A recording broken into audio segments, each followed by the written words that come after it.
Grabe! Ang sweet-sweet niya naman. Parang na kayo dito, Marvin and Julina. Join me here. Hello. Marami daw magtatanong. Goma, may mga magtatanong ba riyan? Yes.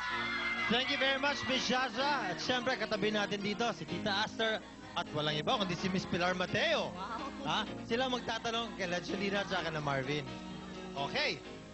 Ready? O, sige, ready na sila. Ready na ba kayo?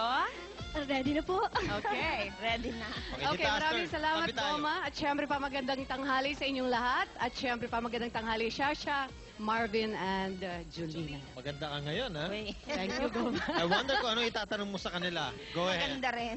Sige, si Pilar na muna. Pag-iisipan ko kung anong gusto kong itanong. O, Pilar, Kasi sige, excited ano na mo? nga yung mga fans nyo dito sa, di ba, sa Hey Babe. Gusto nilang malaman kung ano daw ang gagawin ni Marvin kung sakaling si Julina na lang ang matitirang babae sa isang isla. Sa isang island, ba? Kasal agad. Kasal agad? Anak Ang agad. bilis naman. Happy ka! Kailangan magparami daw, ganun ba yun? Kailangan magpaparami kami ng lahi. Kung kami na lang. Siyempre, mauubusan ng mga cute. Ganon?